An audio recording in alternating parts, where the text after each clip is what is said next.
辯論超級聯賽第4回合賽事。今日嘅辯題係雙辯題，甲方加強監督工程界比改革業主立案法團更有效解決香港舊樓維修問題。代表學校係荃灣官立中學。業主改革業主立案法團比加強監督工程界更有效解決香港舊樓維修問題。代表學校係天主教國德小中學。我係今日嘅比賽主席，嚟自正方嘅梁之賢同學。咁喺我隔離嘅係計事員，嚟自反方嘅周嘉文同學。而家我介紹翻雙方嘅辯論。正方主辯鍾耀庭同學。正方第一副辯潘希同學。正方第二副辯黃少琪同學。正方決辯鄭永華同學。反方主辯楊子玉同學。反方一副嚴子孫同學。反方第二副辯陳樂源同學。反方決辯吳永琪同學。我哋好高興可以請到3位評判為不同嘅賽事評分，佢哋分別就係香港中文大學粵語辯論隊同聖公會籃球學中學粵語辯論隊負責老師余俊芬老師，學術女書院中文辯論隊負責老師莊建生老師，同埋香港浸會大學中文辯論隊前隊長馬家華老師。今場比賽分主辯、公辯一副、二副、自由辯論同埋結辯共6個環節。發言時間為4、3、3、4，公辯則為每方2分鐘，自由辯論則為每方3分鐘。每次發言時間結束前30秒有1丁嘅提示，夠鐘就有2丁嘅提示，超時15秒就會0丁記下。詳細賽果已經發布俾各個學校。如果比賽期間有任何問題，我同計時員會暫停比賽，然之後由3位評判即場作出裁決。請問在座各位有冇問題？如果冇嘅話，就而家先請正方辯論發言，有4分鐘嘅發言時間。準備好先開始。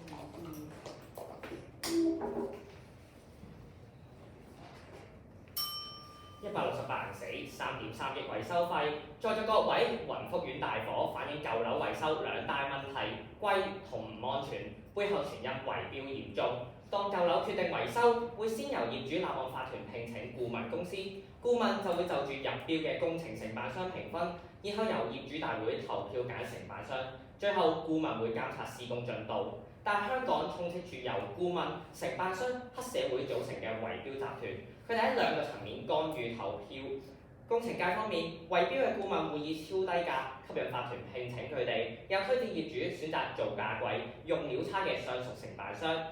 法團方面，圍標集團就買入單位，安插自己人入法團，然後派蛇齋餅糭或者淋紅油等等方式，迫使業主選擇指定嘅承辦商，甚至係會偽造授權標，干預投票結果。所以其實今日要打擊圍標係要3管齊下：1監管工程界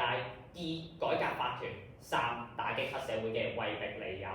而辯題今日淨係討論前2項，我方認為加強監管工程界可以更全面、更根源咁樣解決圍標嘅安全同價格問題。先講安全，現時理應由顧問公司同埋屋宇署把關工程質素，但顧問就已經成為咗圍標集團一部分，為承辦商護航。而政府呢，佢嘅執法態度懶散，令承辦商輕易偷工減料。例如雲福苑嘅承辦商雲業，俾顧問公司紅藝指佢過去8年無訴訟記錄，但係雲業實際上就有22宗職安健定罪，造成大火嘅棚網，事後被揭發所謂通過北京化驗所檢測都係造假，但屋宇署毫不知情，甚至去到大火前2個月，居民6次向房屋局投訴棚網老化，但係當局毫無跟進。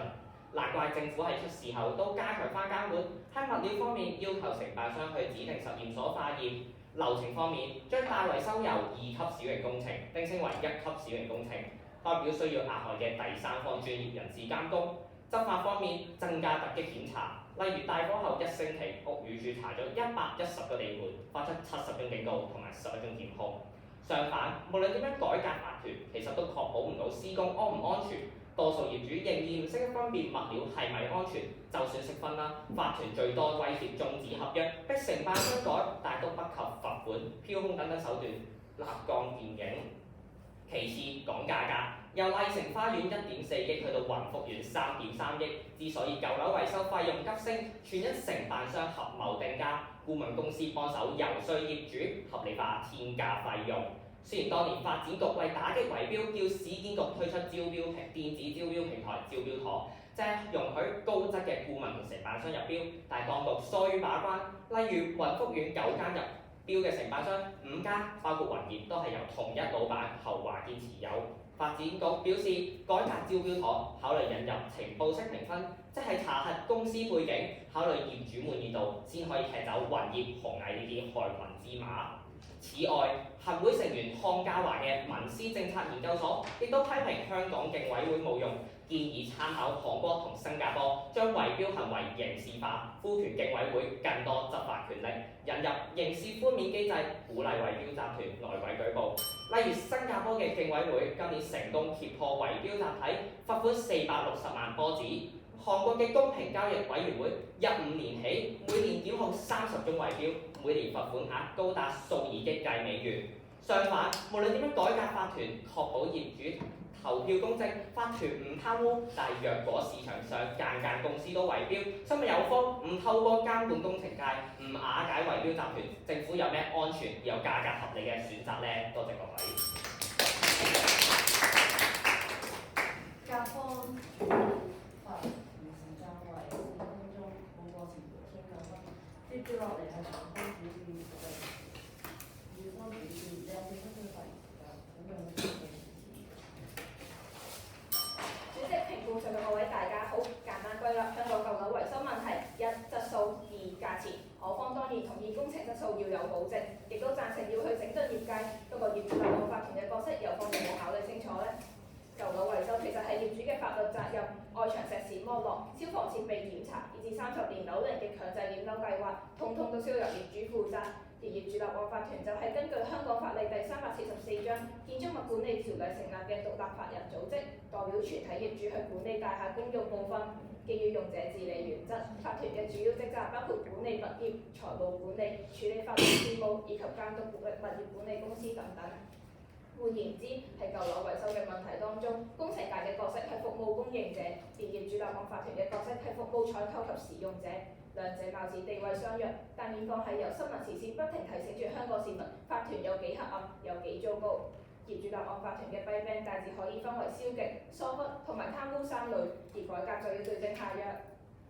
針對業主消極，改革法團就要擴大管委會組成，提高法團開會同埋議決門檻，為所有業主充權，提高每一個業主參與大廈管理嘅積極性。針對疏忽，就要由現時嘅業餘治理改革成為專業決策，例如引入專業經理人制度或者第三方顧問機構等等，彌補法團專業知識不足嘅問題。針對貪污，改革建議就更多，例如要求法團成員做利益申報，向所有業主公開帳簿，禁止空白授權票等等，務求提升法團嘅透明度。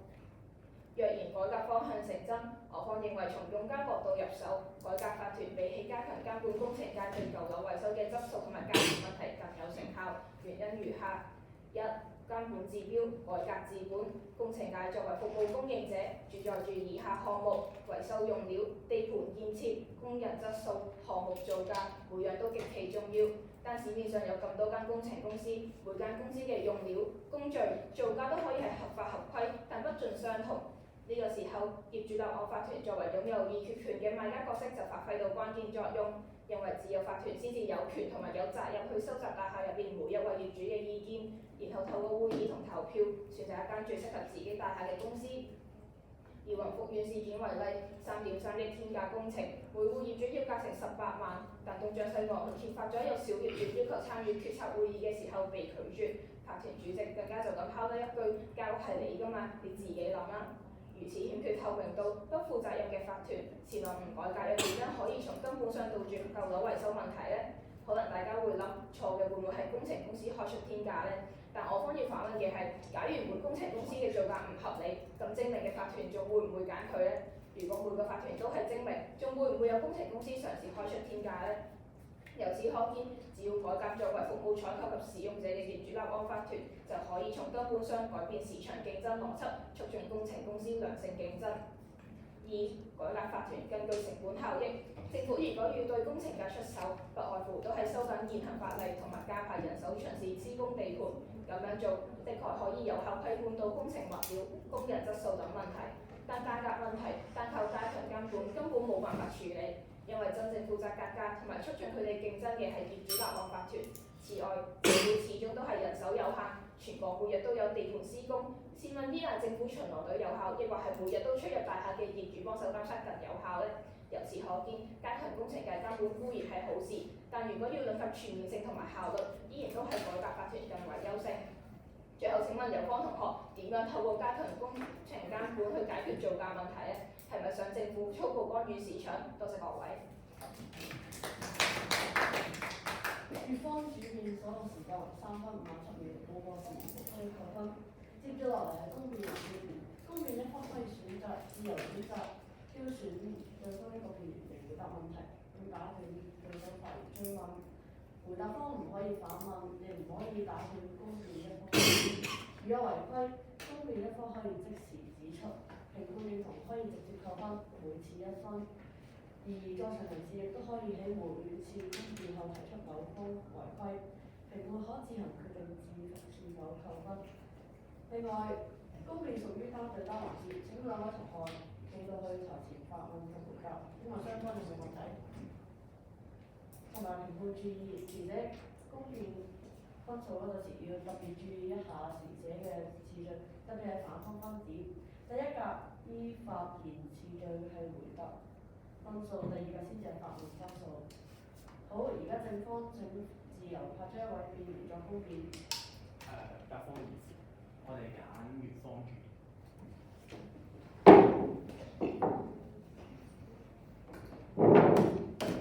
好，請而家兩位企出台前。而家正方公辯開始，你有2分鐘時間。你覺得一般業主同埋一個專業法庭所，邊個啱可以分到防火棚同火？法團咯，因為可以。法團，但係因為專業法庭所佢一直都做呢個項目，點解係為業主更加能夠分辨個棚？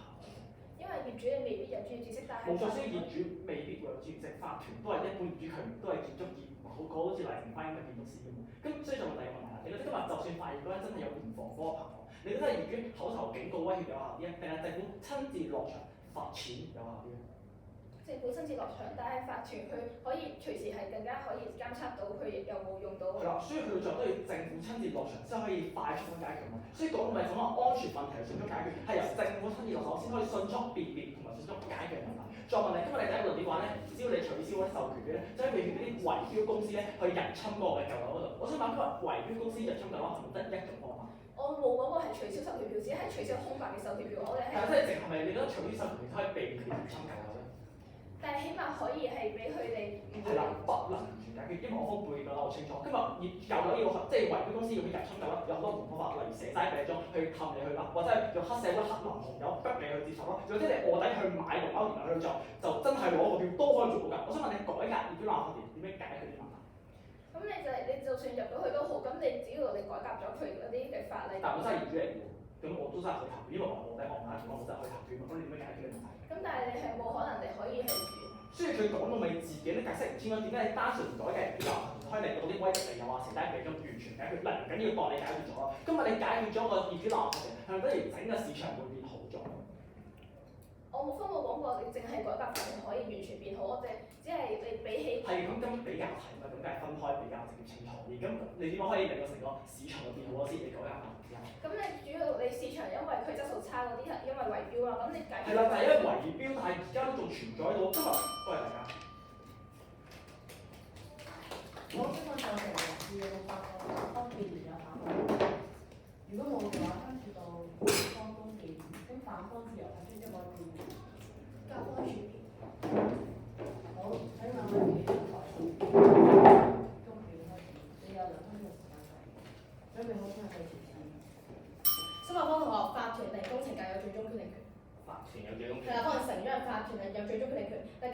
就係業主唔積極，導致法團成員透過授權表機制，自己一手掌握成棟物業嘅所有決策權。今日有可能加強工程界點樣監管，點樣解決呢個問題？但係今日有分同學揀完啲公司都係衰嘅，解決唔到呢個問題存在。所以有可能今日係想監管啲乜嘢？我話加強工程界監管到底係想監管啲乜嘢？今日咪同你講咗加舉報制、加名單，俾翻啲好嘅公司。所以可能今日係想監管質素。今日我方嘅立場都係想將啲爛產全部變靚產。我方今日都唔想市場度有爛產。你今日每一代產靚都靚嘅時候，都會有決策嘅部分噶嘛。所以最後係咪業主立案法團要揀翻先？係有方同學，你今日最後改革完法團，你就冇靚產喺度點揀咧？都係揀唔到噶嘛，我方就係覺得。就係今日嘅問題在於今日我哋改革完之後，最後決定權都係喺業主立案法團度啊嘛。所以可能呢一點講唔過去啦。即使今日加強監管工程界有啲效，你有冇話成人係有漏洞同局限嘅先？有，我唔明有咩局限。有冇話價格點樣監管？價格點樣監管咪同咗你講評分機制，邊啲貴過市價、貴過公屋、政府維修咪同你講評分。你科學今日準則到底係點？今日準則嘅就係政府，佢知道公屋正常維修，佢有工程界人員去檢測噶嘛，咁佢咪知道正常嘅合理價格係咩？所以正常合理，所以今日價格最後選擇嗰個都係咩？業主立案法團啊嘛。今日有幾個方案擺晒到時候，都係業主立案法團自己揀噶嘛。所以再咪有方法啦。假設今日法團係連結啲業主好精明嘅時候，啲天價圍標工程仲會得點樣過？首先有分同學，你要證明到個個法團都可以咁連結。其次今日係啦，呢個就係個條件嚟啦。咁我哋今日要做嘅咪就係將啲法團變成連結，業主變成精明咯。所以再問方學啦。如果呢兩個條件都達成到時候，啲天價圍標工程就可以通過。有分離，如果係咁，如果咁你如果你又冇任何證明，你係唔可以論證議題喎。但係我哋今日就係、如果我哋今日改革業主立案法團，先可以令到啲佢，我哋今日就話可以令到佢增加呢個透明度啦，然後專業性嘅問題啦，然之後再仲有積極性問題，我方方通都做到。再問方學啦，全香港有接近4萬棟大廈，如果係同一時間有3成嘅樓，多謝各位。好，今日在場人士有冇最方便完嘅答案？如果冇嘅話，都變還是而家能夠正方第一附件有3分鐘發言時間，準備好先啦，再睇下好，今日有方改革業主立案法團嘅方式咧，就係拋波俾業主，有方話要恆常開會，有方話要公開帳簿，有方話咧要俾啲小業主都有份投票。但係我就當你上述嘅嘢全部都俾你做到好，仍然有3種情況解決唔到。就以觀塘嘅翠屏村為例子，第一就係啲業主俾黑社會威逼利誘，例如翠屏村嘅法團成員喺維修期間，單位啲人縱火，有中間人俾5萬蚊去收買佢哋嘅授權票，無論點樣改法團制度都好，業主都可能會向黑社會妥協。第二就係啲冇專業知識嘅業主，好似翠屏村嘅1.4萬戶，平均年齡高達55歲，多數係退休嘅老人家，佢根本就唔識分啲物料係好嘅定壞嘅，或者唔會理啲維修嘅事。第三就係嗰啲即使唔怕黑社會又好心嘅業主都好，都會發現市場上根本就冇一間好嘅承辦商俾你揀嘅時候，間間都俾圍標公司夾埋實，市民又點樣可以確保到呢個安全嘅問題咧？所以今日第二啦，再睇有方論點。今日有方話，我原來最尾做決策嘅都係業主，而政府咧就冇權干預佢嘅選擇。但今日我方方案都冇叫政府要干預佢嘅選擇啊，只不過係整個預售名單出嚟，踢晒啲唔好嘅公司俾佢哋揀啫嘛，要確保佢哋嘅質素啫嘛。第二啦，有方又話今日要確保成本效益，原來咧我哋政府咧係冇話太多人就可以監測住佢施工嘅時候，今日見到就係原來連專業嘅人都監測唔到嘅時候，有方地嘅業主佢哋冇專業知識嘅時候，又點樣可以幫你做到物料監測？佢哋係咪真係識分嗰啲承辦商用咗好嘅物料定壞嘅物料咧？所以在各位，其實今日我哋要比較雙方嘅理念，我方嘅做法係賦權執法機構，有方係賦權業主。我方唔係唔信業主，而係大維修涉及太多嘅專業知識，唔係人都可以勝任到嘅時候，不妨回顧僅有嘅2宗成功維權嘅案例。第一，荃灣地城花園業主成功踢走舊法團，但原來係因為新上任嘅副主席本身就係建築師，但係佢唔信市場上面嘅顧問公司，所以自己做顧問。但係全港3萬幾棟嘅舊樓，係咪因為每一棟都有個建築師嘅業主咧？其次，太和村嗰間嘅業主佢哋不滿法團嘅維修方案，所以揾咗1800個業主聯署，逼法團由2700萬嘅方案改用70萬方案。但係佢自己都話係因為多數嘅業主係老人家，佢哋唔明咩叫維修，又俾圍標集團洗腦嘅時候，所以佢哋同圍標集團嘅鬥嘅方式係咩啊？就係鬥下啲蛇齋餅糭，鬥洗樓，甚至出埋掌心雷。咁你反映其實無論制度係點都好，都叫唔醒一啲扮瞓嘅業主，最後咪就要用嗰啲拿隻手段。但係市民係咪全港咁多個業主都有呢個心力去做呢啲嘢咧？所以難怪資深大律師湯家華同我哋講，過往業主成功維權嘅案例，其原因係特殊不可複製。最終無論點樣改個法團制度都好，亦都真係叫啲少數嘅業主同埋圍標集團鬥拉票，但監管工程界係根源刪咗圍標集團嘅稅後，係令業主有得喺市場選擇，責、安全、質素、造價合理公司，仲有新嘅油方一般嘅業主係咪有呢個專業知識可以分到物料嘅好與壞咧？即各位。甲方第一附表嘅發言時間為每分50秒5個需求分，跟住係乙方第一附表有3分鐘嘅發言時間，跟住我請問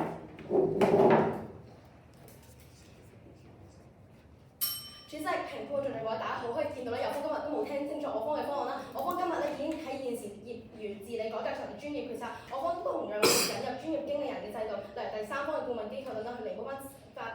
團專業知識不足嘅問題。我方今日嘅方案已經解決咗方案擔心嘅問題啦。所以今日咧，我哋喺度討論辯題，比較嘅係咩咧？邊個先有最終嘅話事權？今日我哋踢一場波，最重要係個龍門。如果係個龍門夠勁嘅時候，個攻勢再凌厲都入唔到個波啦。所以今日最主要係咩？把關者個角色究竟係邊一個啊嘛？所以今日我方唔否認啊，可以整到所有啲公司都好靚、好乾淨、OK 嘅，咁咪做咯。我方今日都舉腳贊成㗎。但係問題最後揀嗰間公司嗰個究竟係邊個？係法團啊，定係工程界咧？所以呢個決定最後咧都喺法團度㗎嘛。所以今日咪必要改革咯。所以今日有方學咧就即係一味就講話承建商即係想圍標嘅更因，無可否認嘅係咧，如果承建商完全冇圍標嘅諗法，業主都冇得俾人圍標。但問題在於承建商點解佢想圍標啊？因為佢想作為商人，想利益最大化嘅嗰份天性啊嘛。無論點監管都好，商人想諗賺錢嘅諗法都冇改變到，都會利用市場機制賺大錢，令到圍標嘅情況繼續發生。圍標極其隱蔽，佢難以有效透過監管。而家一直以嚟都有做競爭條例等等宣傳教育都解決唔到問題。不過今日點樣解決問題咧？所以今日我哋先可以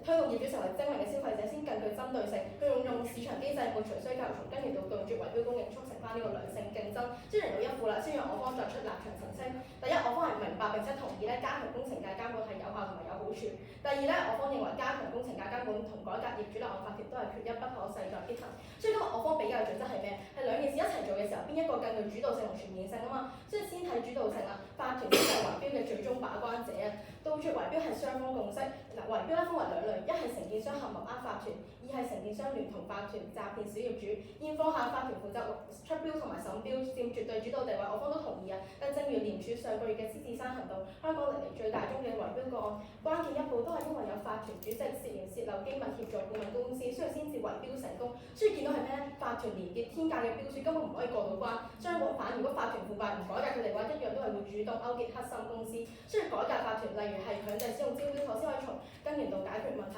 再咧全面性啦，法團決策先可以切合到小業主嘅多元需求。舊樓維修唔單止講安全，仲講埋價格同質素嘅，我都承認咗。每棟樓大廈業主嘅負擔能力同期望都唔同嘅時候，現時咧法團正咧就欠咗透明度，使業主難以去參與。加強工程界監管，極其量即係可以確保到佢哋冇合謀定價同工地安全。你最終用咩物料造價幾多，決策權依然喺邊個度？喺法團手上面，工程界根本都監管唔到。今日我方都可以，我方都想你哋監管質素啦。但係只有改革法團，例如係禁止空白授權表、開放網上開會等等，先可以落實我方今日原則就係用者自理。另一方面，我今日想政府粗暴干預市場，或者規定埋工程界嘅報價同埋用料咧，多謝各位。乙方第一附表發言時間為2分，下一秒報告需求分，跟住係甲方第二附表有3分鐘嘅時間，跟住我先問第四題。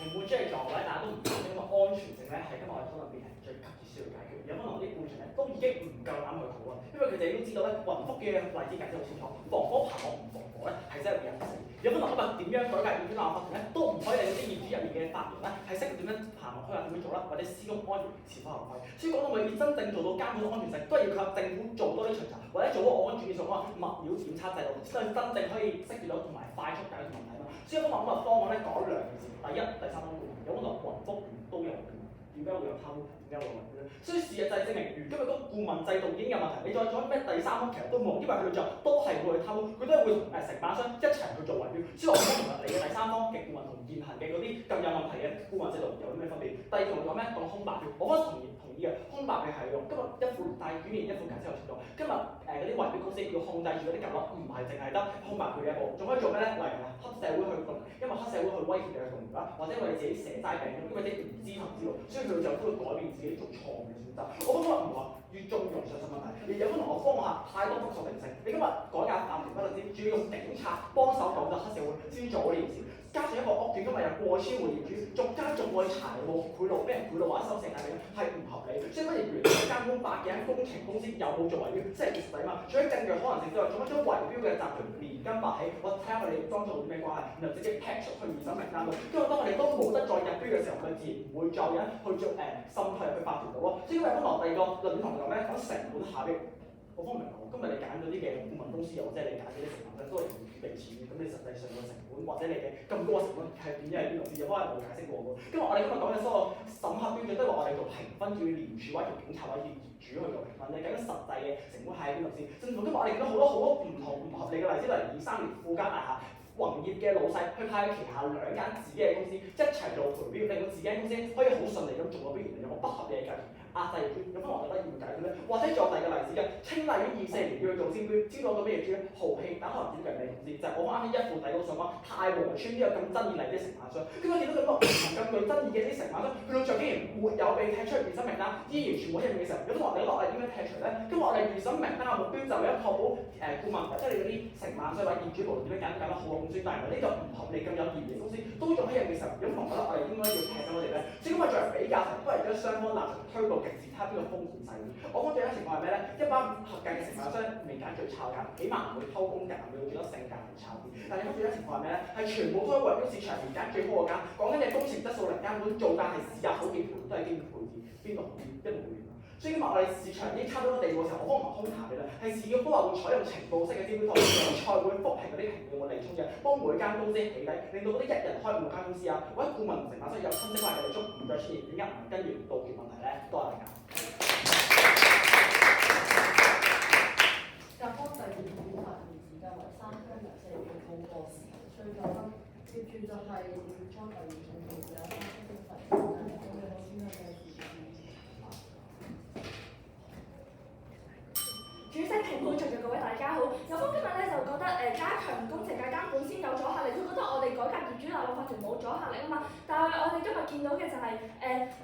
因為係啲業主佢哋係全天候住喺屋企入面，當有同埋佢哋會更加關心自己嘅物業，因為動物業係佢自己買翻嚟，佢自己住喺入面噶嘛，同埋所以就會比政府更加留心、更加關心呢種圍標嘅問題咯。同埋有方就話今日啲業主唔夠專業啊，唔識去睇嗰啲物料啊，但係今日咧佢哋監管唔到，或者業主立案法團冇得開唔到會，冇得去，即係業主今日係因為業主佢哋唔夠積極，佢哋懶有心無力權力不足冇權力去推翻呢個舊嘅業主立案法團，冇權力去推翻呢啲天價嘅維修工程啊！有方同學同埋有方同學咧就話唔知今日呢個成本效益比較喺邊度啊？因為最後都係業主要俾錢啦。但係今日比較成本效益就係比較緊佢監管啲成本效益啊！你試諗下，當政府要監察嘅時候，最多咪1個禮拜派3隊巡查隊去睇下你個工程進度係點，同埋工程施工質素係點咯。但係今日啲業主係24小時喺棟樓嗰度出入，監管住啲工人同埋。監管住嗰啲工人啊，咁所以比較效率嘅話咧，有方今日最多咪1個星期派3次嗰啲巡查隊落嚟，我方今日係24小時可以全天候咁監管住呢個維修進度嘅時候，想問兩者邊個會更加有效益，邊個有用啊？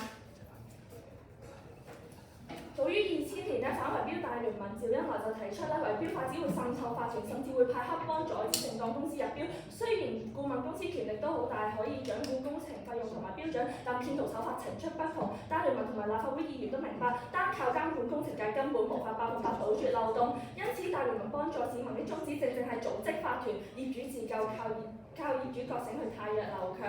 我哋不妨用香港嘅實例去睇下法團同埋工程界邊一個先係問題嘅根源。2013年沙田翠湖花園圍標案2.6億維修工程，業主立案法團主席黎國良收受2600萬嘅賠款，成為整單案件入面收受最多利益嘅成員，負責挑選標價第3高同第3低嘅標書，去幫助顧問公司同埋承辦商投標。2014年荃灣麗城花園嘅舊法團未經業主大會投票議決就聘任一間顧問公司就做天價外牆維修，最終都係要靠小業主成立權益關注咗自己派街站、派傳單擺街站先領選新法團推翻天價工程。一直去到上年雲福苑大火，大家都仲可以不停咁見到法團面出現喺大小嘅新聞入面。最令人痛心嘅係以上嘅例子都只係冰山一角。我方唔係話加強工程嘅監管冇用，今日我哋同意政府係可以加強工程界嘅監管，但係我哋覺得同時都可以改革業主立案法團，先可以有更大嘅效益，有更大所以改革業主立案法團先係最根本、最徹底嘅做法。多謝大家。處方第二附表發言時間為3分06秒，按時條需扣分。而家進入自由辯論環節，雙方各有3分鐘嘅發言時間。如果有一方嘅發言時間到時，我就會宣布另一方嘅剩餘時間。每一方可以自由發出職位或者多位辯員發言。每一位辯員必須喺本環節發言。如果嗰日環節結束咗，在場人士發現有串員係未發言過，可以即場提出。如果係真嘅話，就可以嗰位辯員所屬嘅一方就俾每位評判扣除5分。聽話雙方有冇問題？如果冇嘅話，自由辯論環節而家開始。請正方喺呢一位辯員首先發言。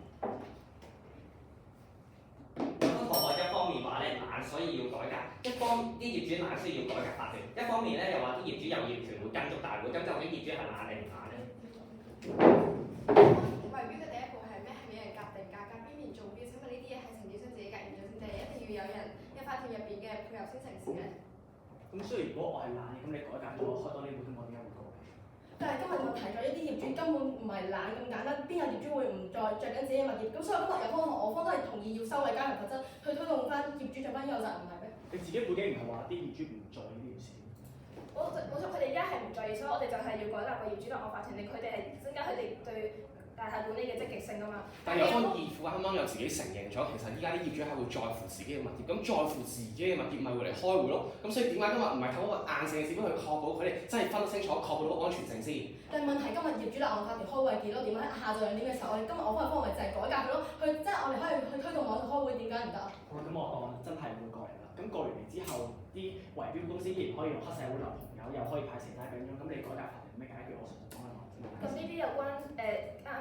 政府監管咩事先？因為就係我直接監，咪即係需要你冇解釋到嘅就係你改革法團係唔會令解決呢件事嘅，啲人都只係可以投翻去，即係只可以投到啲圍標嘅公司嘅。所以最後揀公司嗰個究竟係法團定工程界啊？係法團，但係而家我想問你，業主有冇專業知識可以揾到一間好嘅承辦商？但係政府今日就係今日啲業主就正係專業知識咯。我方咪講咗咯，我哋可以揾啲顧問去請人去教佢，去釐清翻佢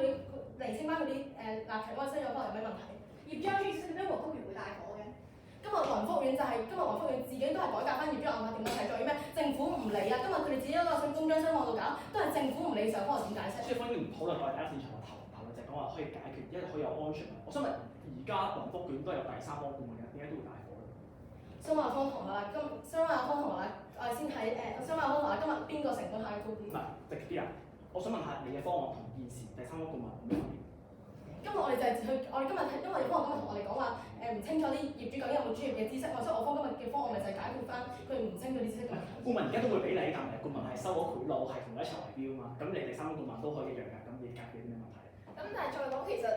政府而家你哋嘅立場係政府係監管個工程界啫嘛，唔係你埋入大廈入邊嘅事啊嘛。顧問就係直接同你，即係我哋整係整出一個預審名額，你同佢講邊啲顧問就一定係安全，我要私人審查，確保佢係安全，再俾你咯。咁點解咪好過你咁乜都唔做，直接俾個顧問佢咪又係貪污咧？唔係，因為今日你就係你確保嗰個顧問係唔貪污係安全嘅，但係最後揀嘅都係業主立案法團啊。如果啲業主佢哋同承建商有利益輸送嘅時候，啲業主佢哋冇得揀，俾業主立案法團壟斷晒啲權力咯。啱啊，揀嘅業主立案法團，咁而家我咪整個預審名單，我劈咗啲唔好嘅公司，確保佢哋揀最好公司。但係今日如果俾你改業主立案都好，如果今日市面上一間好嘅公司都冇嘅時候，你點揀係咪都係死先？我方唔否認今日市面上，我方唔否認有方今日可以加強質素監管，所以再問下有方同學啦。今日舊樓維修第一步係取得業主共識決定維修嘅方案，呢一步你嘅加強監管點樣解釋？所以多謝方嘅承認，原來加強係更好嘅做法。所以再問有方同學安全性問題，我想問你今日業主立案法團，你可以點樣令到佢哋明白到啲棚案點樣防火？今日加強工程界嘅監管，的確係可以令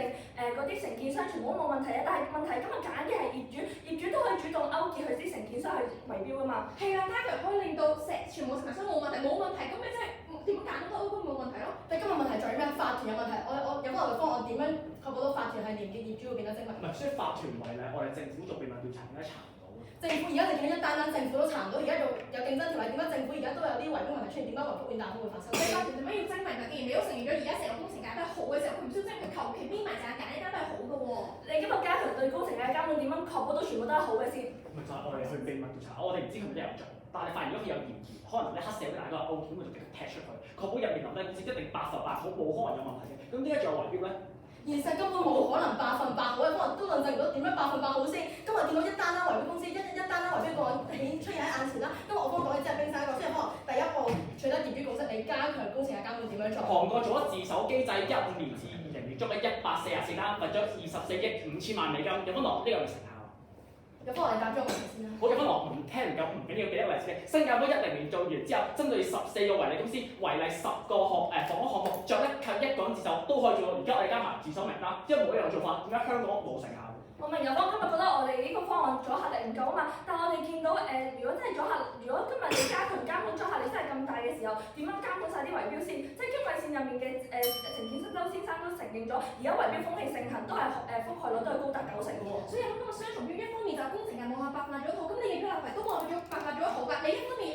我為佢派啲假業主做啲假嘅授權表，你個點樣令到啲業主個個專業性咧？你雙重標準都需有方。所以我今日成本唔同你拗，我當你過咗去先。到底今日由政府監管全香港屋苑，但係每一個屋苑每一戶人自己監管翻自己屋苑，邊樣嘢更加有效益？專業方成咗佢嗰個標準係唔係咧？咁我唔同啦，係佢有冇效啊嘛？你可唔可以同我解釋一次你嘅成本，即係你嗰個業主立法嚟改革有啲咩效先？以前你冇講過㗎。今日咪就係從根源性解決問題咯，令到佢變得，因為我方嘅3個方案，我哋可以咪另外增加個透明性之餘專業性問題啦，然之後積極性嘅問題都通通解決到時候，一個政府點樣監管晒全香港？所以都係冇答過，究竟個外國例子係成功，點解喺香港就會失敗？你可唔可以解釋下？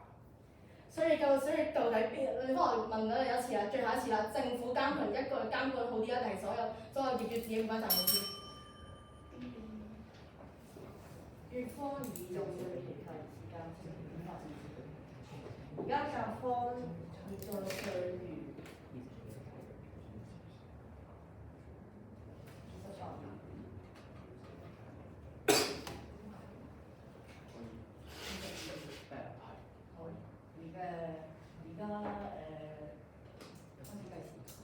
你方我係咪邊個係做緊？我方同你兩個都係長做。不過政府第一步係做好預審名單，確保名單裏面每間公司都係好，然後再俾下一步業主自己揀。點解今日咁做啊？就因為業主可能未必分到邊一間真係好，或者連間公司都係壞。咁你做好個預審名單，入面每一間公司都係冇問題嘅時候，咁就係業主咪就可以做翻自己選擇，按照自己嘅喜好去揀翻有啲咩問題先。咁我喂最大劑就係咩？就係你嘅預審名單未必有效㗎，我啲秘密就可能失敗，但係我哋啲成年成功都係大家。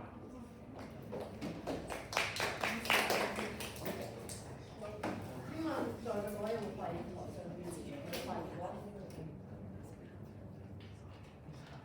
如果冇嘅話，而家係結算環節，雙方接連有1分鐘嘅預備時間，準備好冇先？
預備時間結束，先由打出場，乙方結算總結，有4分鐘嘅發言時間，準備好先可以。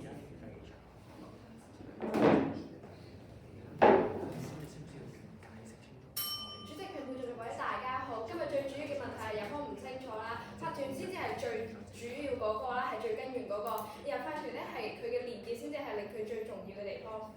嚟到見面，大家可以想象一下，如果你哋嗰班要整班3班會啲人間氹氹話有啲價錢貴啲，但係好高質嘅鋪頭，放心交俾班會處理就得，結果整出嚟質量又差又樣衰，你仲會唔會想着先？當然同學可以選擇唔着，但係業主咧，如果舊樓維修完等同於冇維修過咧，佢哋冇得揀，仍然要住喺呢一棟質量差、安全風險高嘅樓入邊。所以正常嘅業主係冇理由唔想去關心自己嘅物業，唔想去關心健康問題，只不過係法團為咗呃取授權票而對業主刻意隱瞞，又或者係業主自己本身冇相關嘅專業知識能力去參與，所以先至會有法團同承建商聯手使用圍標嘅手段，將維修嘅價錢高舉，導致咗樓宇嘅維修進度緩慢。其實比起由監會去做決定，等全班人投票去表決，會係一個更加全面嘅選擇。縱觀全場，唔難發現有方行係兩個錯，第一錯判現況。有方覺得舊樓維修問題嘅根因在於工程界缺乏監管，加強監管就可以保障市面上嘅承建商提供嘅服務質量。但係事實係無論係標書嘅價錢用工程用料用到幾完美都好唔同，承建商嘅服務經驗、工程用時都會有所不同。到最後，法團仍然要作出選擇。而我方正見到，只要係法團同埋業主缺乏專業知識，法團獨立決策大權，最終都可能會選擇咗唔合適嘅承建商。到底係作出選擇嘅人，亦或者係選擇本身比較重要？我方固然認為，只要選擇嘅人具備判斷好壞嘅能力，都能夠由一堆產入邊揾到最優質嘅嗰一隻。第二，脫離現實。今日有方講到交俾政府部門處理就萬無一失，信政府，但係事實係咪真係咁美好？正所謂道高一尺，魔高一丈。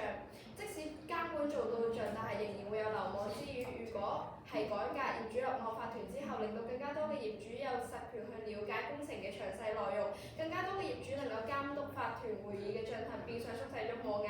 直接否決晒所有黑心承建商嘅標書，令到舊樓維修進行得更加妥善。當然，我方唔反對繼續加強監管工程界，但係要量及何者能喺最符合成本效益最大化嘅原則下去解決維修問題，非改革業主立案法團莫屬。我哋不妨去想像一下，有位陳伯住緊喺唐樓，當面臨住樓宇嘅維修，叫啲業主去開會投票，佢一嚟睇唔明工程嘅條款，二嚟係唔識分析圍標嘅術語，唯一可以信任嘅只有嗰位願意同佢解釋，同佢講：伯伯啊，你唔識唔緊要㗎，我哋呢度有專業嘅團隊，不如將你嗰票嘅授權俾我哋啦，氹佢俾授權嘅法團成員。所以歸根究底，圍標之所以會發生，主要在於多數嘅業主對維修工程缺乏專業認識同埋積極性，冇辦法去兼顧物業嘅決策，因此可以透過引入第三方專業人士、修訂授權票以及提升業主權利等等嘅方式，去推動班業主關心自己嘅物業之餘，又唔會因為有心無力而望而卻步，令翻最貼身、最能夠去明白圍標危害嘅業主落手落腳去管理翻自己嘅物業，去有效監管翻整個維修嘅工程。相反，如果係政府監管工程界嘅話，第一，工作量龐大，政府好難好似業主事事親力親為，全天候24小時維修監管維修過程，即使佢想巨額嘅行政成本稀缺嘅人力資源，都只會截停呢一個天真嘅諗法。第二，即使今日監管得再好，實際上都冇辦法去解決立案法團隻手遮天獨裁拆權呢個根因嘅時候，問題仍然存在，業主仍然受害。所以見到嘅就係無論由根源針對性而言，定係由成本效益嚟講，改革業主立案法團都比起加強工程界監管更加能解決去舊樓維修嘅問題。多謝各位。粵方建議法團較為3分話到佢哋5個時段，最後就由甲方建議總結，有4分鐘嘅發言時間，準備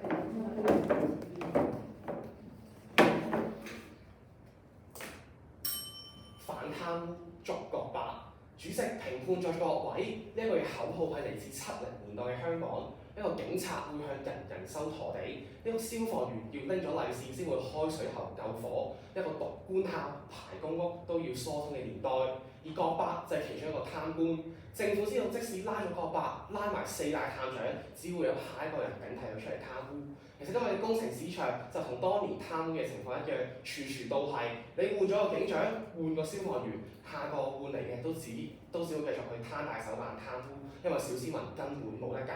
依家業主立案法團點樣重新招標，點樣轉承辦商，都只係圍標集團嘅旋轉門。所以政府當年成立廉署呢個反賄賂條例呢一條嘅反刑事條例，根源上面令到貪污絕跡。同樣，因為宏福苑嘅慘劇反映圍標危害400萬市民嘅性命財產，政府又係咪應該要孭翻啲責任，做翻一個監管者嘅角色呢？所以就結辯嘅位置，今日雙方都同意係確保業主安全，只不過分歧在於今日係要投票嗰下，定係政府源頭係加強對工程界監管先係源頭啊嘛。所以針對住以上分歧，我哋不妨由廉署經典三大廣告去總結全場。第一，馬，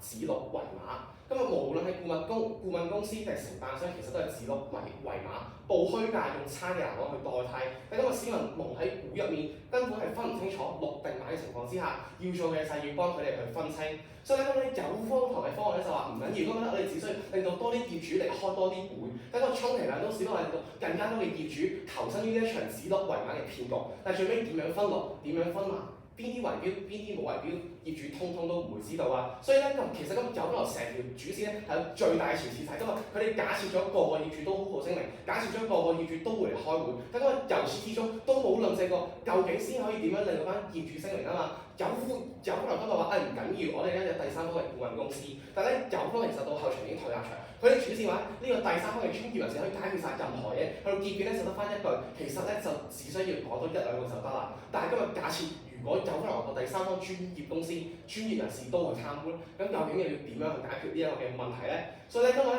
就係要政府透過預審名單查出好嘅顧問公司、好嘅承辦商，先能夠加強到承辦商，確保業主可以最大限度保障佢哋揀到一啲價錢合理、質素高嘅承辦商啊嘛。所以就係跟住落嚟就係質素同埋安全性方面，其實咧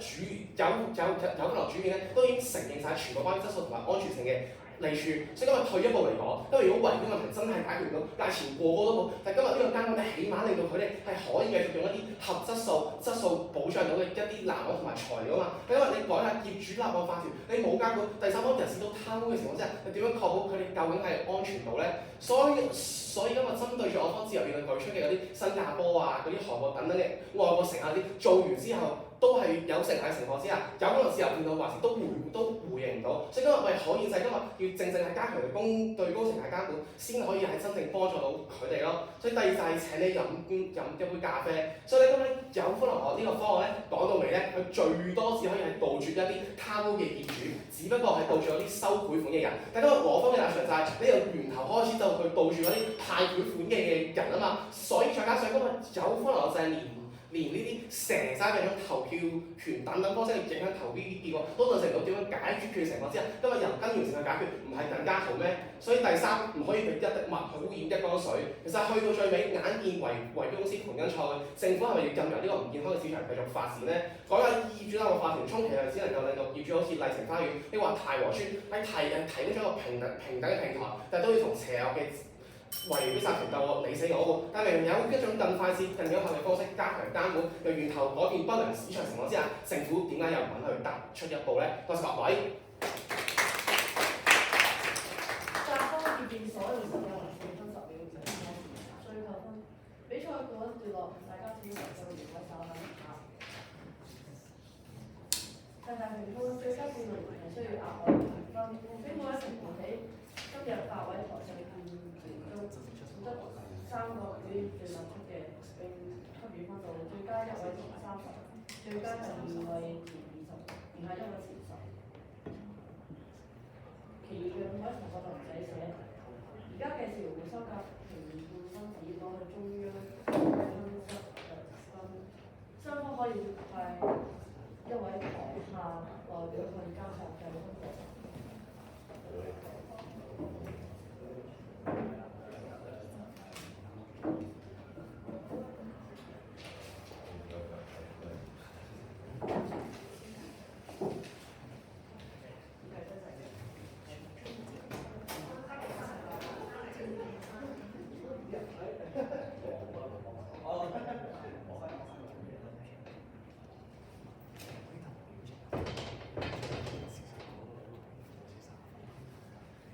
好，而家先請聖公會籃球部中學電競隊負責老師余俊軒老師，雙方表演咁啊首先多謝雙方打呢場比賽啦。我覺得呢條辯題係真係好多嘢要睇成。咁而好坦白講，我覺得雙方有好盡力去打嘅。咁但係因為實在，我覺得你哋背後其實有好多分歧，或者對於個現況可能有啲錯誤嘅理解，或者你哋喺理解上面嘅差異，你哋冇掘到落去。咁於是變咗咧就係、你哋有好盡力去答，但係客觀嚟講，其實有啲交鋒咧，其實我覺得唔係真係話好深入嘅。咁我先講咗先，就係、其實咧第一樣嘢，我覺得成個分歧當中喺，我唔知你有冇察覺到呢樣嘢啦，就係、其實你哋對於成個辯題嘅背景咧，其實你有分歧都幾大。尤其係正方去到後面，其實好強調咧，其實個貪污係極度嚴重嘅，嚴重到一個地步咧，係基本上喺佢嘅眼中咧，你換咗我業主立案法團都好啦 ，OK， 俾你換都好啦，全部都係爛產入你㗎，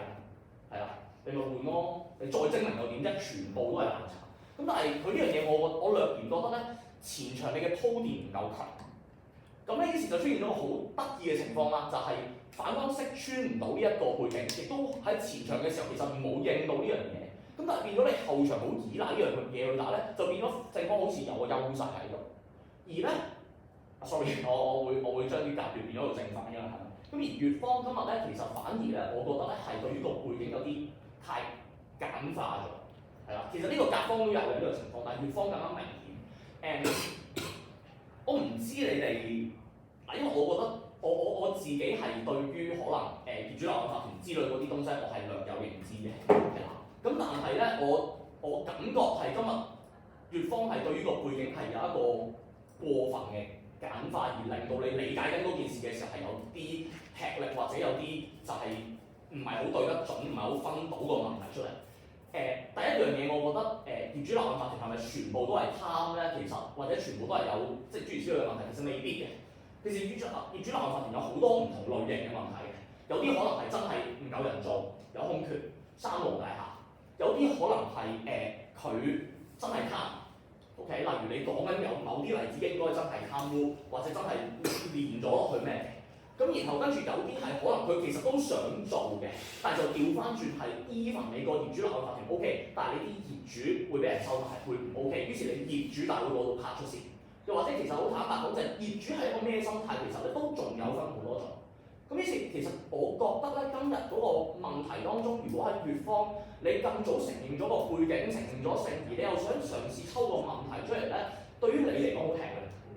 我會好直接咁講，因為乙方主辯去到 even 去到後場，其實你最大嘅問題就係你想好簡單去歸納現況嘅問題，但係個現況其實真係好複雜。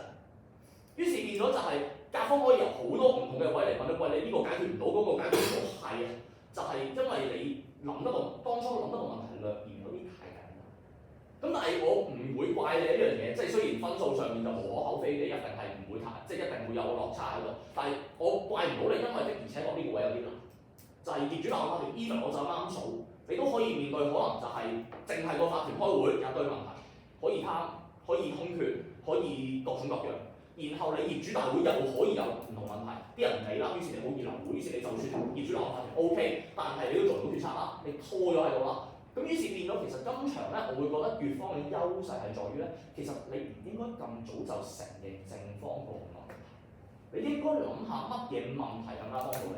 係啦。你問我今場乙方嘅優勢，其實反而係你一開始就已經動手上咗，好surprise，乙方主辯一跳出嚟就同佢講話，我承認晒你今日所有嘅對於個問題嘅淺析，我哋今日嘅問題咧就質量啦，就係價錢啦，咁樣，我嗰下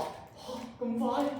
點解唔糾纏多少少喺業主立案法團嘅問題上面先啊？因為學你話齋啊，你個標準開得啱啊，佢係最終決定權啊。咁但係既然係咁嘅時候，你咁快跳咗落佢哋優勢嘅問題，就變咗你讓咗好多嘅優勢出嚟，我覺得係嘛？咁而第二樣咧，我覺得即係喺背景之後咧，第二樣嘢，我覺得今日雙方做得比較差嘅咧，會係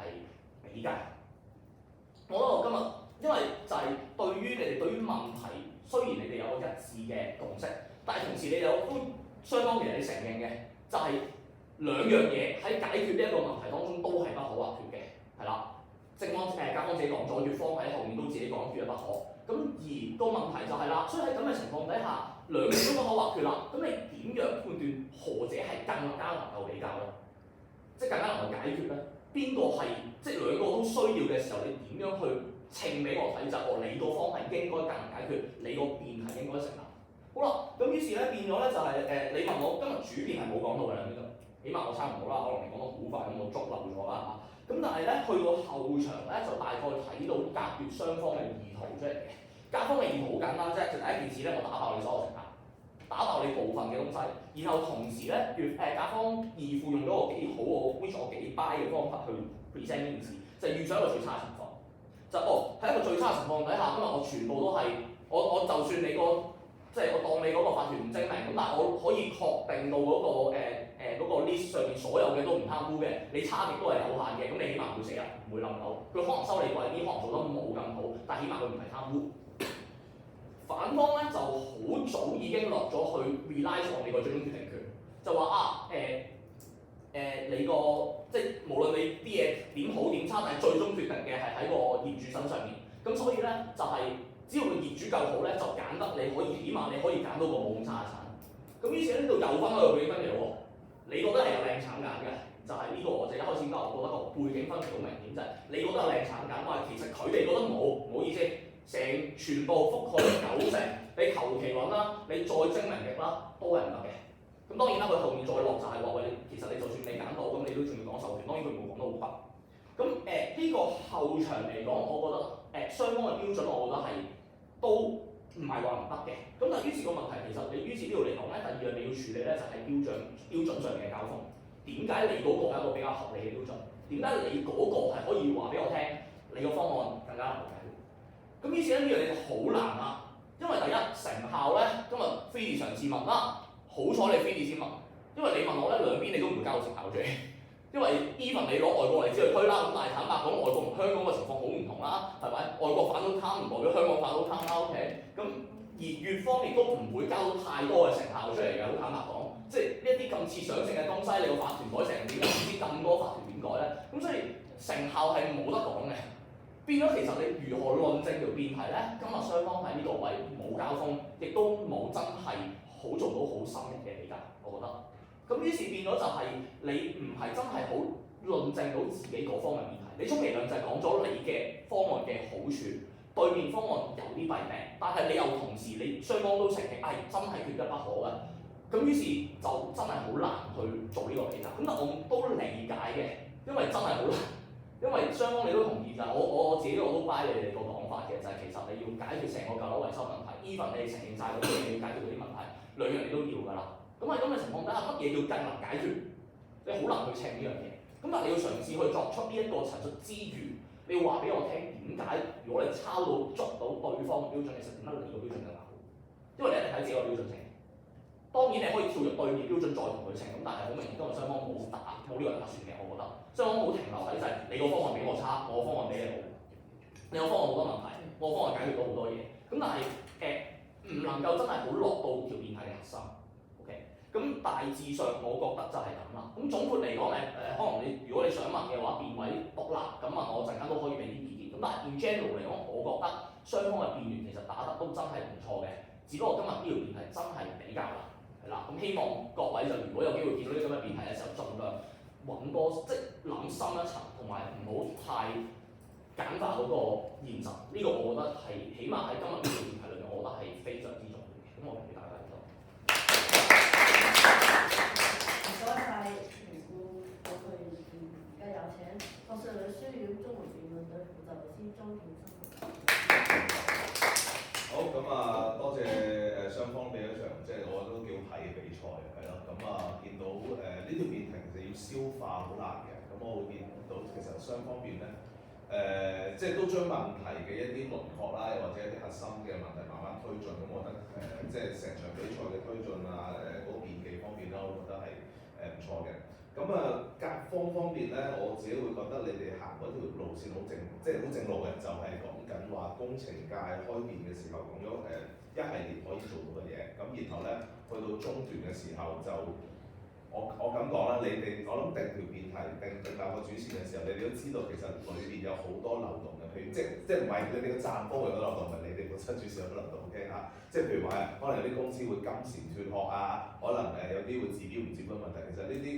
當然粵方冇去即係去挑戰你啦嚇，咁你哋用咗一個幾好嘅策略咯，雙方我咁形容嘅就係你哋落啲位幾準嘅就係你哋好反手行動，我覺得你哋係即係以中段嘅時候以攻擊以對方嗰個願景去攻擊，然後去不斷去掩蓋自己嗰個不足，咁呢個我覺得係個策略係好嘅。咁同埋我覺得好靚嗰個 timing 係乜嘢咧？就係你即即係嗰啲外國例子咧，我自己覺得就你如果好早講咧，你係會好容易俾人諗到有流動，但係你擺喺個自由辯論度咁樣問咧，我覺得係一個啟發嚟。對我自己一個啟發係喎，如果咁樣嘅時候，又好似嗰件事即係逐啲講句係認咗喎，即係喂呢個點樣解決，但係又真係用得到咯。呢個即係如果條片上網有可以睇到，我覺得呢個都係一個好好嘅參考嚟嘅。咁樣做係幾聰明嘅，我覺得啊。咁但係即係撇除呢樣嘢，就係你戰略可能好成功，嗰個辯題可以好正路。咁點樣可以令到自己再即係叫做推出嚟嘅時候會好聽啲，或者叫做穩陣啲咧？我有少少建議嘅，即係譬如話咧，你對於嗰個工程嗰個圍標嗰個篩選方面咧，我會覺得你哋嗰個成效推進咧，其實即係停留咗喺邊度咧？就係我哋可以揀到啲好產難產啊，即係所有嘢係冇改變嘅，只不過我將啲嘢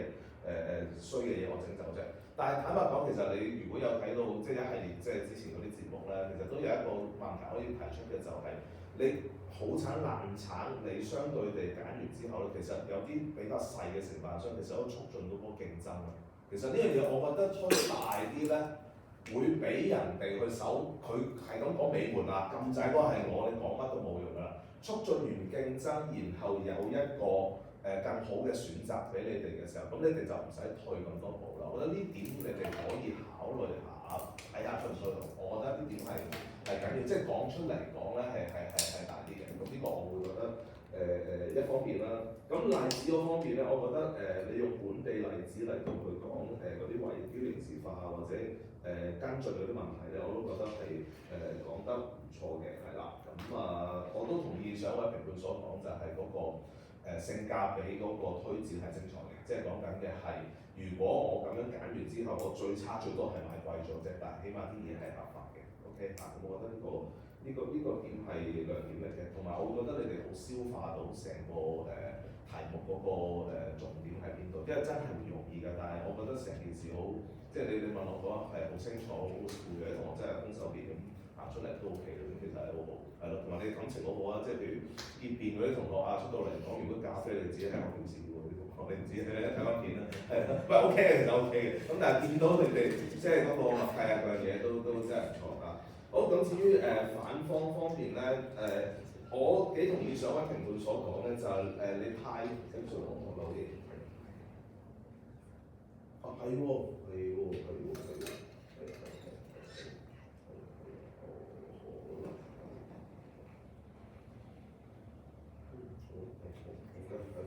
嗱，我同意上位評判所講嘅就係你哋對於嗰個問題嗰種理解咧，其實好流於嘅。我或者直接啲講，就係你太過去認嘅就係而家嘅業主咧，我直接講佢係低能嘅，即係你一開頭就講，咁呢個就去到一個好尷尬嘅境地，就係人哋喺嗰個自由辯論就即刻問你啦，咁業主低能同唔低能，你都好難搞，因為呢個係一個我覺得係兩難嘅局面。嗱，如果業主低能嘅話，就係你做幾多改革都冇用。啱唔啱先？係咪？即係呢樣嘢令到你好難去推進啊！呢樣嘢係咪啊？但係如果業主係唔低能嘅話咧，又好似冇咩問題可以講喎。咁佢都唔低能啦，咁即係改革嗰邊會性價比高啲啦，咁樣係咪啊？咁所以咧，我覺得業主低唔低能呢樣嘢咧，唔好咁快去承認先。即係我哋上位評判所講就係，我覺得問題係你將業主低能呢樣嘢太早去承認啦，而呢個叫做約定俗成呢個咁樣嘅固有嘅概念咧，會令到你後來嘅推進咧，其實相對地係好不利嘅。因為我認識嘅，即係我自己都係即係我唔係業主立法團啦，但係我參加好多業主立法團嘅會議啦，咁亦都喺即係唔同嘅地方住過，咁參加咁樣係咪？我好認同嘅就係其實好多時候業主立案法團裏邊有嘅專業人士其實係唔少嘅，係啦，即係當然睇住咩會啦，但係坦白講就即係你話要揾律師工程嘅人其實都唔係少嘅，咁所以導致一個問題就係你太簡化去即係去講呢樣嘢係冇用嘅，呢樣嘢係好難去做嘅時候，咁而你第二個冇咗嘅拼圖係乜嘢咧？就係你相對地嗰個方案咧，其實好零散嘅。嗱，比較容易啲去捉嘅咧，其實係有個經理人喺度，係咪啊？或者喺個授權票嗰度咧，你係要做多啲監管。呢兩樣嘢係實在嘅，咁但係個問題咧，經理人嗰樣嘢其實上一場比賽嘅甲方都有講嘅，咁但係即係甲方都好快咁講，咁邊個去做啊？係咪啊？而家黃福苑都有經理人啦，係咪啊？有區議員㗎嘛，咁係咪個問題冇啊？係咪啊？由邊個去做？個人手係點咁樣？咁呢樣嘢係難啲去解決嘅。咁如果係授權票方面嗰個規限，我覺得你哋又講得比較少。咁變咗做你哋好多時候嗰份稿咧，喺一副係最明顯嘅就係你講咗好多嘅成效、好處、弊處，但係其實你睇翻錄影啦，你好多嘅方案咧，其實好零散嘅。譬如話係強制用呢個招標儀啊，開放呢個網上會議，其實呢啲提咗一句嘅，然後咧前後場都冇再提過啦。咁呢樣嘢我會覺得係，即係我會睇你哋個論點嘅時候一個幾大嘅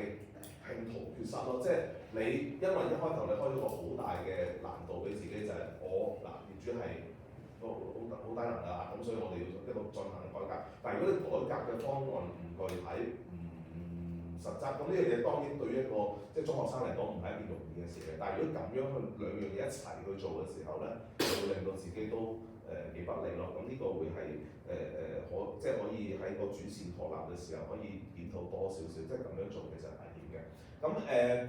最終我會點樣去睇咧？就係條題目咧，我其實我去到第二場嘅時候，我又會諗多咗體會嘅就係條題目咧，其實係舊樓嘅維修問題啦。其實當然維修問題咧有好多種嘅，但係咧大家唔好忽略嘅就係，因為我都出席過啲會議啦。其實好多時候咧，業主法團開啲例會咧，其實每一項都係維修問題嘅，即係唔一定係大維修。我30年啊，我先走去維修。其實可能講緊嗰啲兒童嗰啲設施啊、泳池嘅保養啊，其實所有嘢都係錢，所有嘢都有機會圍標嘅時候，如果我係乙方嘅時候，我會睇條題目睇得闊啲，就係個維修問題係一個恆常嘅問題。我呢嘅合約，我泳池嘅合約，我一啲恆常嘅管理公司嘅合約，其實所有嘢每一刻都係咁標。咁但係政府只能夠監管到嘅，可能就係嗰啲物料啊，嗰啲可能一啲大嘅問題嘅時候，咁其實係咪真係解決緊一個維修嘅問題咧？我覺得可以喺乙方如果可以，即係條題目冇講過大維修係咪先？係一個普通嘅恆常嘅問題嘅事實係咪啊？喺個改革方面呢樣嘢可以做好啲嘅係咪啊？個比例代表啊，或者可能有一啲條件去選嗰啲樓宇法團啊，咁我覺得呢啲會係令到你哋會更加好打咯。咁今日嘅嘢嚟到呢度。唔該晒，最後有請香港浸會大學中文辯論隊前會長馬嘉龍小姐。咁都辛苦晒雙方嘅同學，我好同意上兩位評判講嘅，我覺得呢場比賽咧係好精彩，因為嗰條辯題咧係極度複雜啦，你處理嘅問題太多啦，即係咩係舊樓維修問題啦，兩方個方案究竟係點樣啦，監管到去咩程度啦，點樣加強點樣改革啦，咁所以我覺得對於雙方嚟講係難嘅，我會集中咧去講今場最主要嘅戰場咧就係嗰個圍標嘅問題，因為咧雖然你哋講咗質素價錢，咁但係咧其實最後雙方討論得最多嘅咧就係點樣去解決個圍標，咁而我會覺得咧正方咧係把握咗一啲優勢嘅，我覺得個原因係咧你係善用咗對方嗰個橙嘅類比啦，咁你不斷咁樣喺後場咧就有去問對方啦，就係如果我由監管嗰度做得好，咁我所有可以揀嘅嘢咧都係好嘅。咁但係其實我會諗兩個問題啊。第一就係、即係除咗其實我聽到乙方有回應嘅，即係乙方你上次咧有個回應就係、只要嗰啲業主立案法團改革咗，其實咧嗰啲公司都唔會咁樣去做一個天價工程啦。咁所以只要個法團改革咗，其實啲公司咧都唔會夠膽咁樣做。咁但係我覺得除咗呢個回應之外咧，其實都仲有一個問題就係、例如第一你可以問對方，究竟喺個現況上面，就算我唔加強對工程嘅監管啦，係咪市場上面俾法團揀得嘅全部都係爛產先？即係就算喺現時嘅情況下，個法團有能力選擇，係咪市場冇一間好嘅公司可以俾佢選擇咧？咁第二就係、我都會諗嘅就係、對方加強監管啦，但係你有監管係咪代表市場上所有嘅產都會係一個好嘅產咧？其實你係有輕賴過，即係你都會問嘅。咁嗰代產入邊總有啲爛產㗎嘛。其實我會諗咧就係、你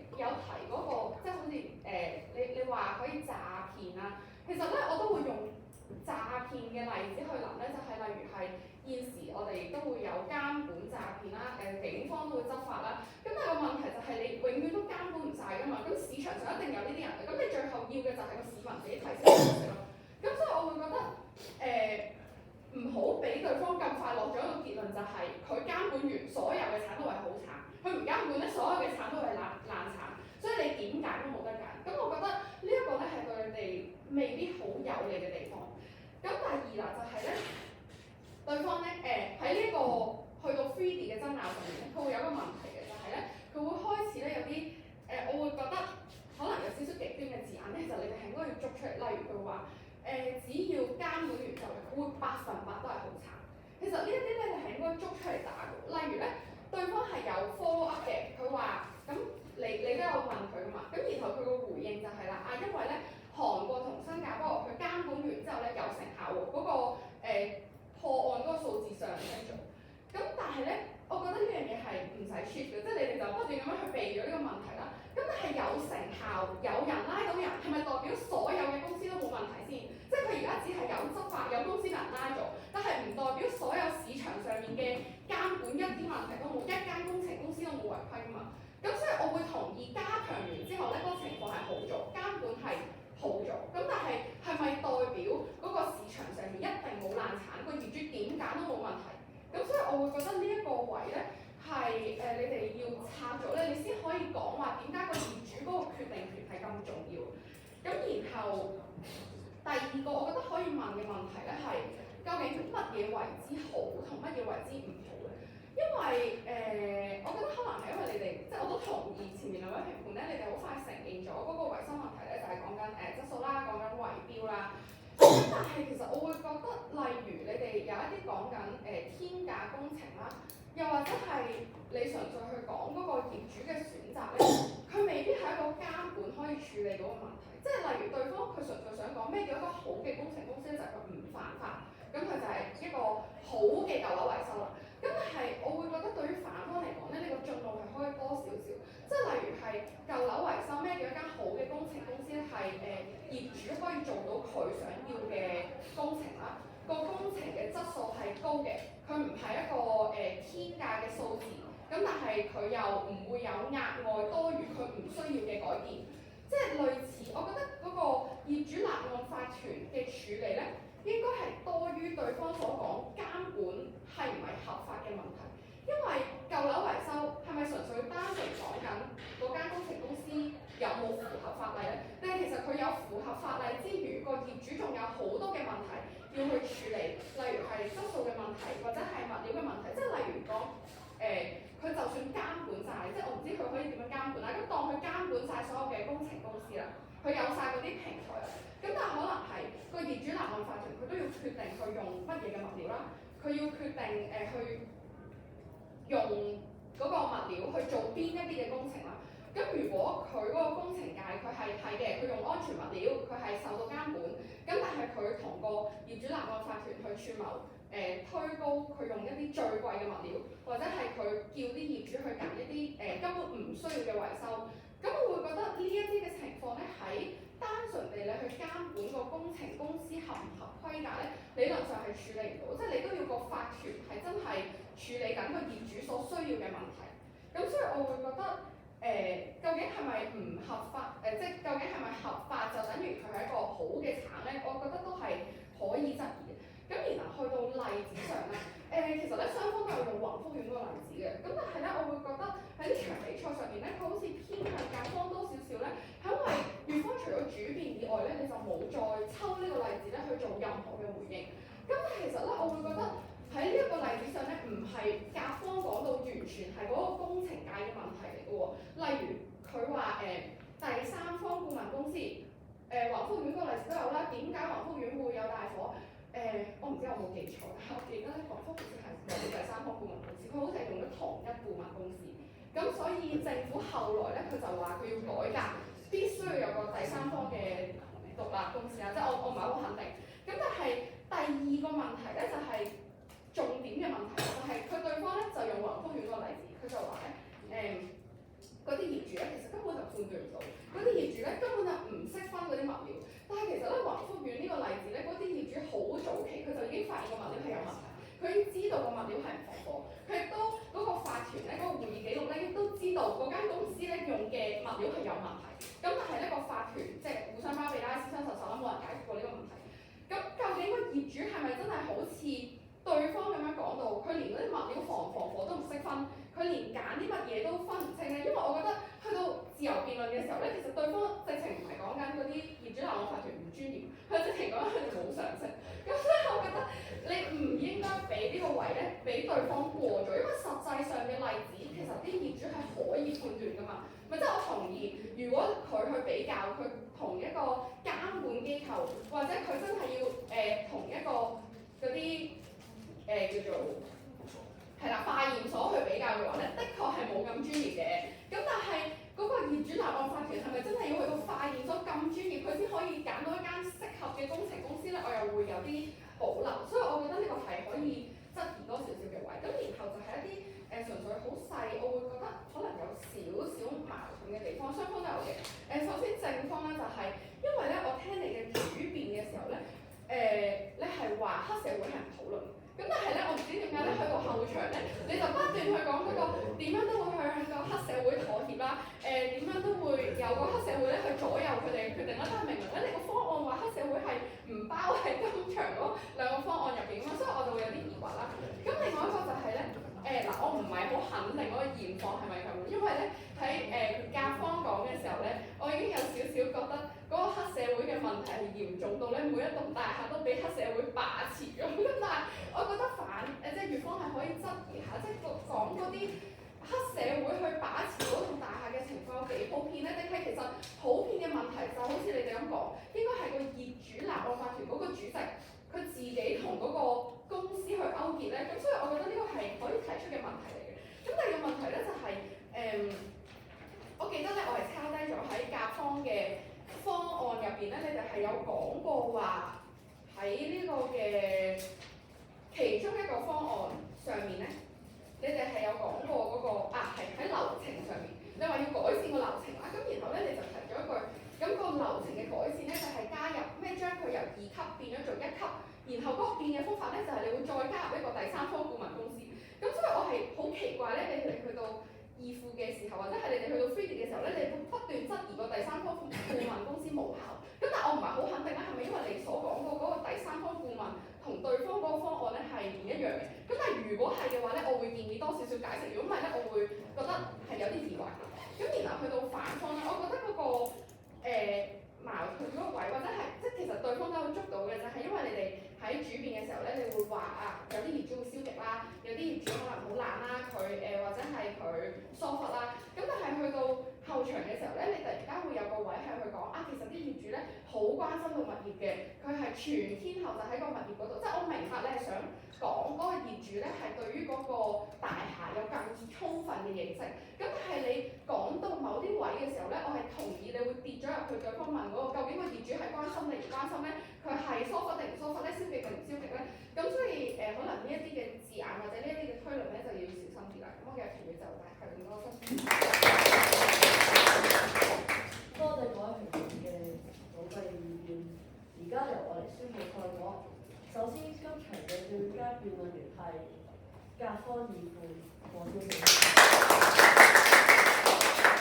而今日嘅辯題係甲方加強監督工程嘅比改革業主立案法團更有效解決香港舊樓維修問題。乙方就係改革業主立案法團比加強監督工程更有效解決香港舊樓維修問題。而今日嘅賽果為甲方得票3，乙方得票0，即係話今日嘅勝出為甲方。